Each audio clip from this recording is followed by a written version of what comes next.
Julia Hasselhorn quoted Rudolf Schlögel's definition saying that the crisis occurs when the contemporaries label a situation as crisis. At least since the discussions about the climate crisis, we know, however, firstly, that the existence of a crisis can be subject of controversy. Secondly, that participating in a crisis discourse is not the same thing as experiencing a flood, bushfire, or a rising sea level. And thirdly, the reactions to both the discourse and the experience of crisis will usually vary widely according to social, national, educational, or ideological backgrounds. The first point testifies to the dwindling confidence of traditional procedures to identify the truth in the sense of facts, or Tatsachenwahrheiten, as called it Hannah Arendt. In the Friday for Future movement, if the Friday for Future movement trusted science, the majority of US voters seems to trust Truth Social. But eventually, the evidence of the crisis lies in the conflicting diagnoses. But I'm turned to the time around 1800. Ulrich Bräker, a small farmer and proto-industrial laborer from eastern Switzerland, kept a diary for 30 years. In July 1798, 2 months before his death, the 63-year-old synthesized his experience of crisis and upheavals in a few sentences. You have the English Diepel translation above and the German individual autograph of Bräker below.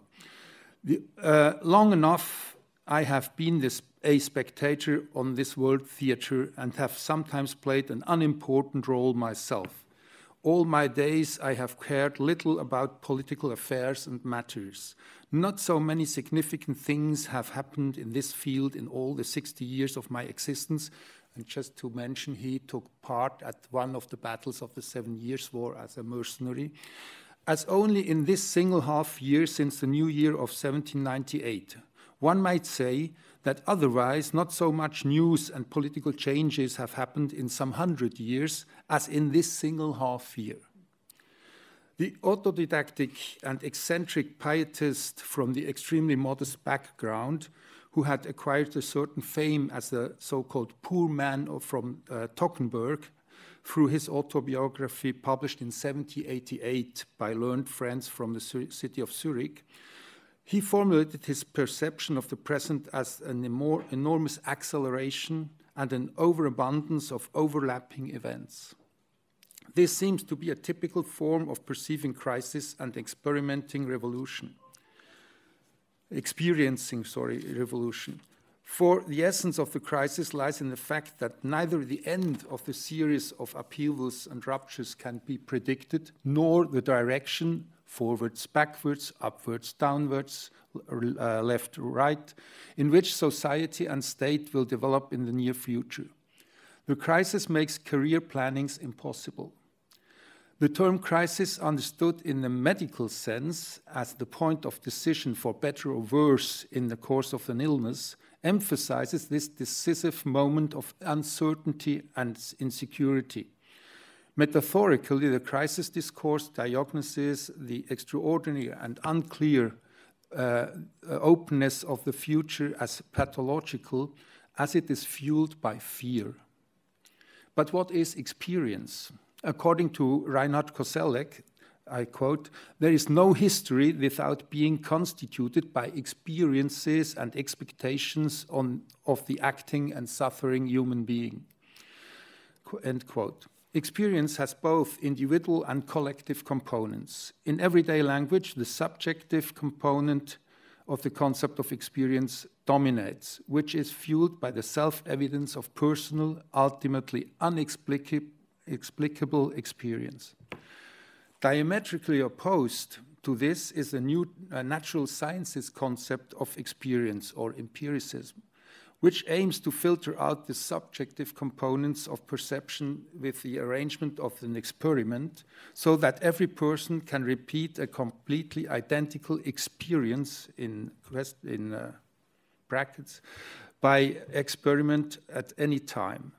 Social science and humanities positions, since Max Weber or Jürgen Habermas, on the other hand, underline that all knowledge is tied to human beings, and even pure experimental knowledge is tied to human perceptions.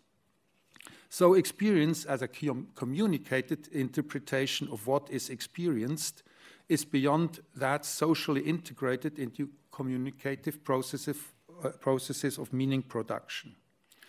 For this reason, the perception of the upheavals in the world around 1800 as a crisis will be examined in what follows from the perspective of the various actors involved in and affected by the crisis of the Swiss Confederation or Confederacy. However, as diaries by lower and middle class authors such as Bräker were still rare around 1800, the perceptions of the crisis and the reaction to the general population to it must be sought in other sources, for example, in the numerous surviving individual and collective supplications initially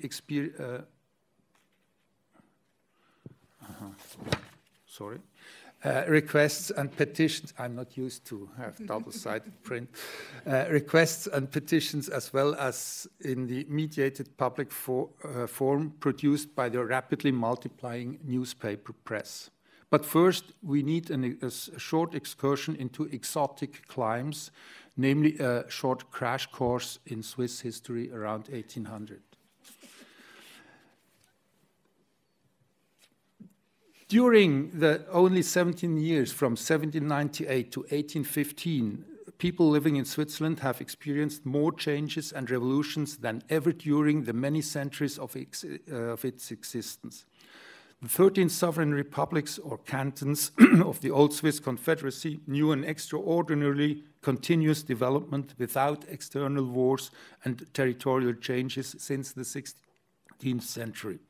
It culminated in a short period of social conflicts commonly called the Helvetic Revolution from January to April 1798, which was stopped and transformed into a Helvetic Republic by the troops of the French Directory.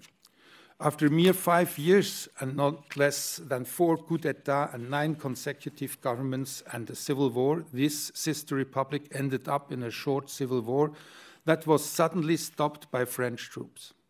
Napoleon imposed a new order by the so-called Act of Mediation in 1803. After Napoleon's defeat in 1813, the mediation system collapsed immediately and was followed by an open situation until the new Confederation Treaty accepted by the Congress of Vienna in 1815 restored order. So what did the Helvetic Republic change and for whom? The Helvetic Republic, by its constitution, drafted to order by Peter Ox from Basel, following the model of the French directorial constitution, established the new elements of revolutionary law: equality, representative democracy, separation of powers, human rights, but above all, centralization. This meant the sovereignty of the cantons was abolished, as well as the subordinate status of subject territories and condominions, or colonies. Without any doubt, this transformation was experienced as a modernization shock and as a crisis.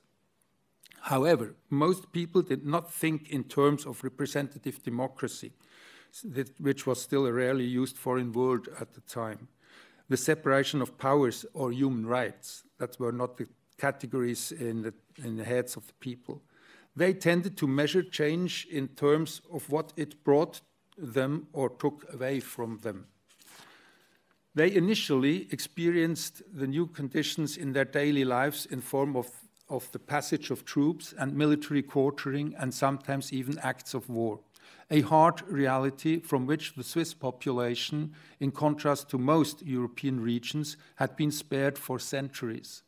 But now, all of a sudden, French officers and soldiers were sleeping in their beds, while the family members had to pass the night in the kitchen on a straw sack. The occupying troops emptied pantries, cellars, and cupboards in search of food, drink, and bandages. There were also cases and rumors about other cases of physical violence against men and sexual assaults against women, especially in taverns and along the army roads. Just one illustration of this situation that circulated widely. In addition to the citizens' private houses, the foreign soldiers also took possession of the country roads and the public spaces in the cities. The armed and uniformed men themselves made themselves at home in the pubs, while the officers were catered for in the best restaurants. The city gates were guarded by French-speaking soldiers, a foreign idiom for the majority of the German-speaking Swiss people, and the occupation contingents paraded visibly and audibly in the streets and squares. Although the French were officially in the country as friendly and allied nation, as liberators, they were not always perceived as such by the population. The letters from the Bernese patrician Marianne von Jenner to her daughter living in the rural area repeatedly complain about the uncivilized soldiers she had to host. But she also noted in March 1798, just when the French troops arrived, quote, "We are protected by the French in the city, and they defend us, they, the French, defend us, the patricians, against the angry Swiss peasants who have nothing else in mind but to massacre us all and to set fire to our houses." So you see there is a social solidarity, not a national. She enjoyed, she enjoyed the new security in the city and the dinners with their quote, "very nice French officers," end quote. The political and administrative area was also reorganized. While cities such as Lucerne, Zurich, or Basel had previously been the capitals of sovereign territorial states, they now became simple and administrative units of the national state. Or the Bernese patricians, who had been lords of the largest city republic north of the Alps until 1798, were deprived of their state and by the Helvetic central government, and thus also of all lucrative posts and positions for their families in these states. The central government took up residence in the faraway new Helvetic capital of Aarau, a former country town in the Bernese subject territory. This was intended to disempower and symbolically humiliate the patriciate that had ruled for centuries. In other regions, several former cantons were merged, or former cantons, allied cities or abbeys, and former condominiums were combined to form new units, and some of these new units were reshaped again after a short time.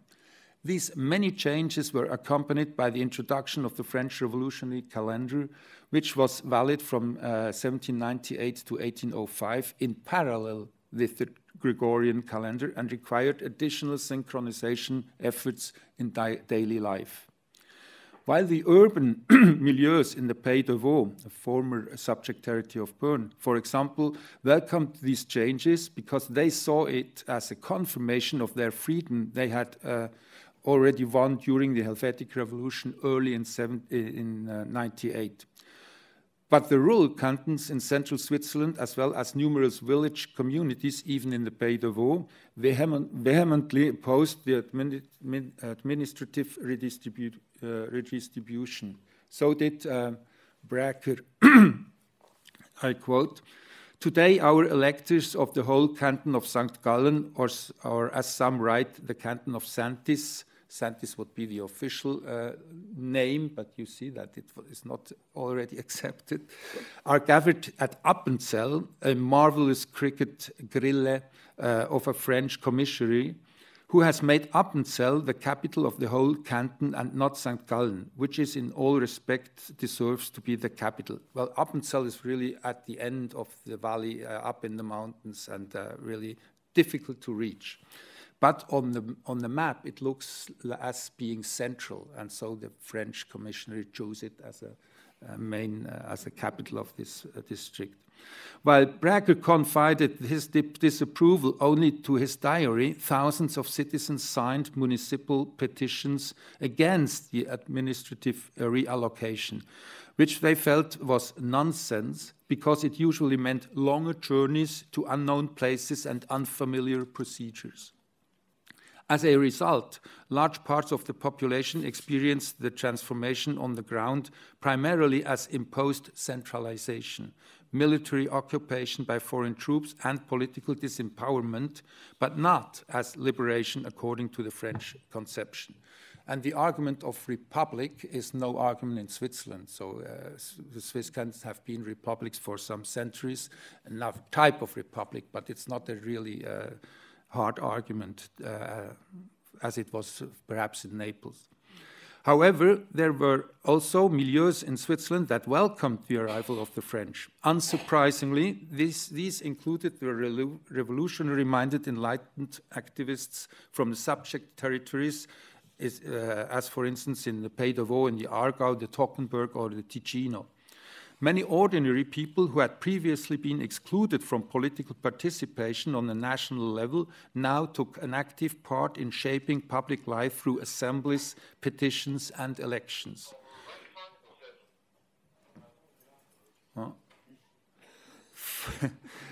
For example, hundreds of petitions reached the government to make proposals for a revision of the constitution. Many people born out of wedlock took the unique opportunity offered by the Helvetic Republic to naturalize, that is, to wash away the stigma of illegitimate birth.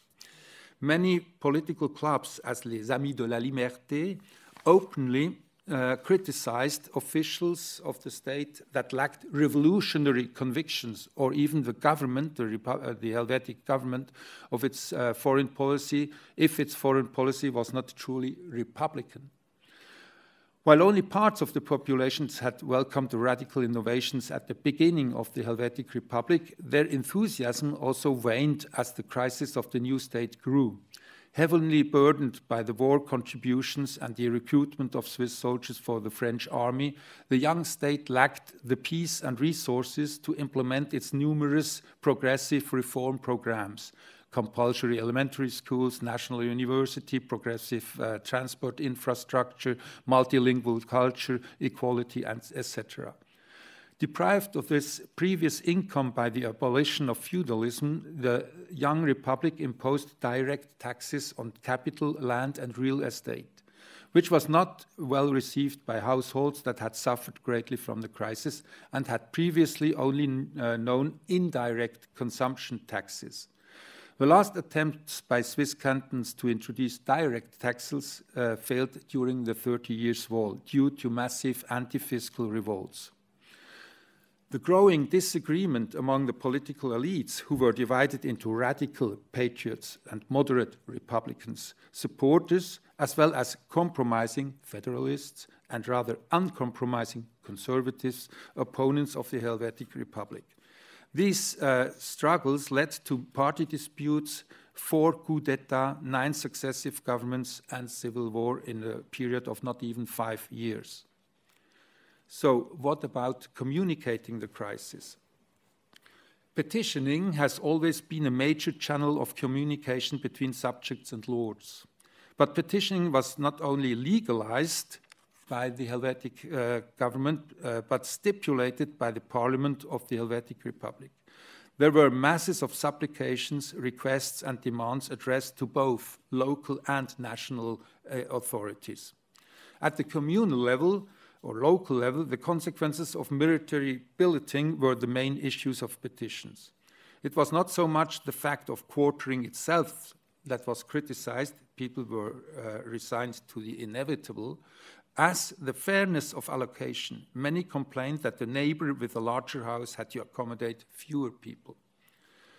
On the other hand, the petitions put forward traditional arguments of this kind, such as existential hardship, equity, suffering from natural disasters, or the claim to or violation of old rights and privileges. The accepted reference to the Constitution and the expected, reference to the Constitution and human rights, however, is rarely found in these pragmatic contexts, even though almost all petitions copied the motto of the Republic, freedom and equality, on the letterhead. Quoting the Constitution by no means solved all problems. For example, when the owners of market stalls in the city of Bern invoked their privilege, which they had bought at a high price and therefore understood as property, the farmers or traders newly entering the market invoked their new, now constitutionally guaranteed freedom of trade. But ordinarily, the authorities decided for property and not for freedom of trade. Under the short-lived Helvetic Republic, petitionary rhetoric was transformed.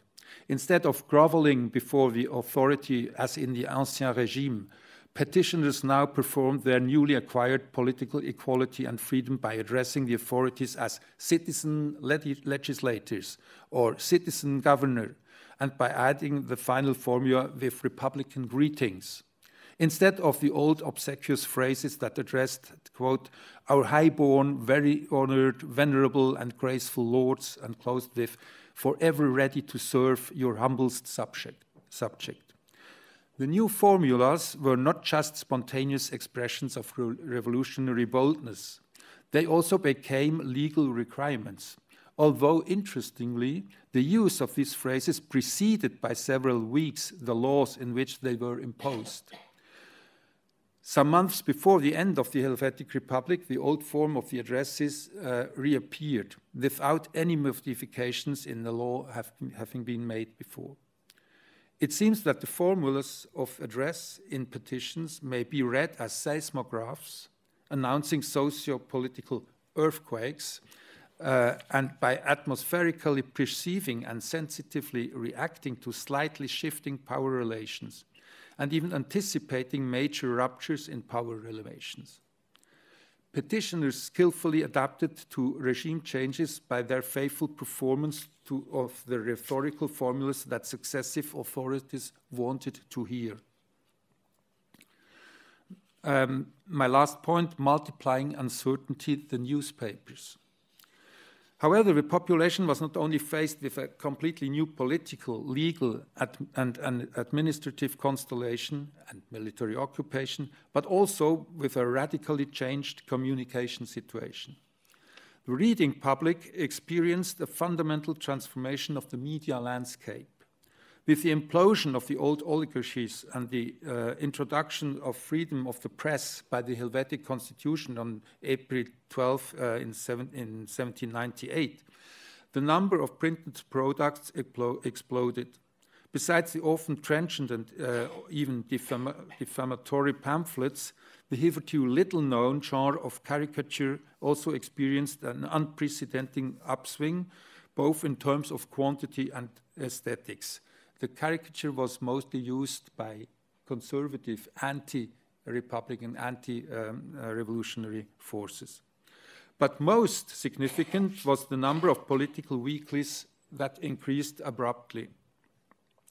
In the 4.5 years of the Helvetic Republic, newspaper subscribers saw more than 100 new publications, 44 of them alone in the year 1798.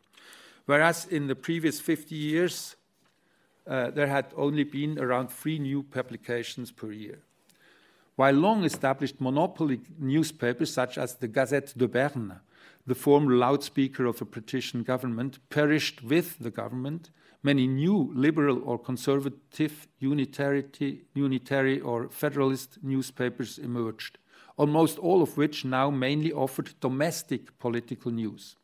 So readers were enabled to follow the debates of the national parliament in astonishing detail, whereas in the Ancien Régime, the press hardly ever reported on the inner workings of council negotiations or the federal diet's meetings.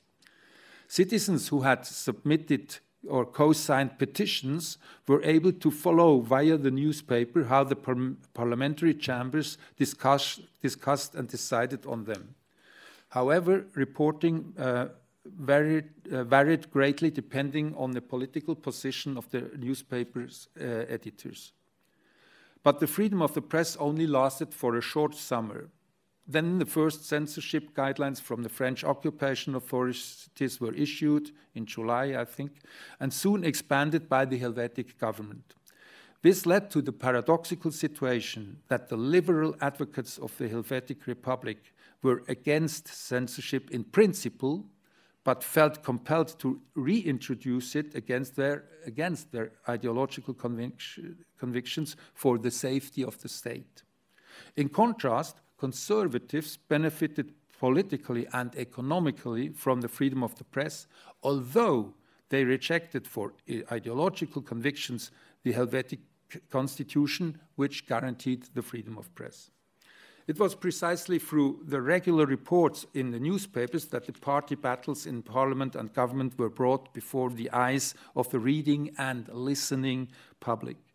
However, the press was only a makeshift substitute for the greater distance that centralization had created between the ordinary actors in local circumstances and the national government in faraway Aarau. In the Ancien Regime, the oligarchic decision makers may have been socially remote, but they remained visible locally and indirectly accessible via supplications or friends of acquaintances. Only the few members of the national parliaments were known to some extent to the voters in a certain circumscription. All the other representatives representing other regions remained unknown to them, but decided on their lives. The tightening of censorship led to a significant decline in the number of newspaper titles and the diversity of opinions. And many papers increasingly abandoned the more sensitive domestic news and retreated, as before 1798, to more harmless foreign reporting.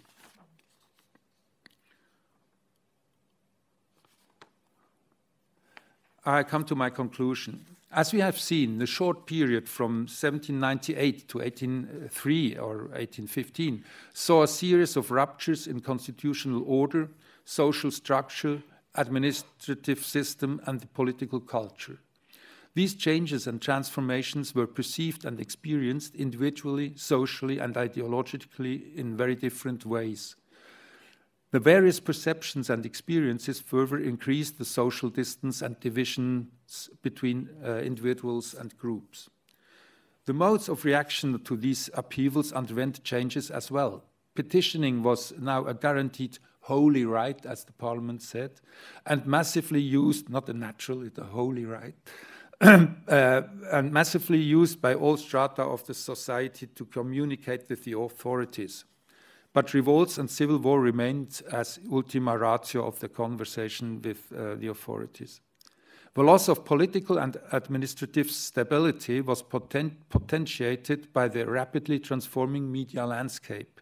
Instead of one privileged newspaper reporting exclusively foreign news, the readers suddenly had a much broader offer of printed periodicals. They not only reported largely on domestic news, but they did so in different, controversial, and even polemic ways. They could not create something like a common narrative about the events, but they rather fueled divergent perceptions and interpretations. The press thus created a double sense of uncertainty regarding both citizens, as politically active citizens, as readers observing the events. This unease in turn gave rise to a longing for reliable stability and a strong hand. This turned to be no wonder, Napoleon. Following the collapse of the authority of the Helvetic central government and the ensuing civil war, Napoleon, decreed the Act of Mediation in 1803. This new constitutional substitute reinstalled the cantons with different constitutions, so sovereign, a certain amount of sovereignty, out of consideration of their respective histories, and left only legal equality, the army, foreign policy, and free trade in the competence of the weakened central government. Until 1813, this system procured the Swiss population a comparatively more stable period. Napoleon's act of mediation reconciles the combating Swiss Unitarian and Federalist factions by recreating a Swiss confederation since, according to Napoleon, Switzerland was constituted federal by nature. Not by God, by nature this time.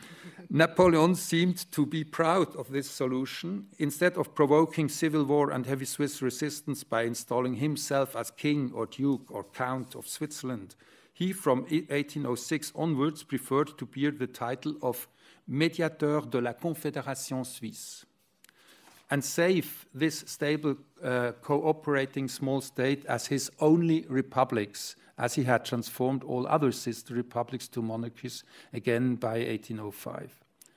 As the poor man from the Toggenburg, Breker, and many others, Napoleon capitulated to the complicated Swiss situation, acknowledging that happy circumstances provided me the French people's confidence, but I would not feel able to govern the Swiss. The Swiss themselves took some decades of restoration, liberal revolution in the 1830s and radical revolutions in the 1840s on the cantonal level until finding, after another short civil war in 1847, a new balance by a liberal, federal and democratic constitution of 1848, revised in 1874 and in 1999. Thank you for your attention.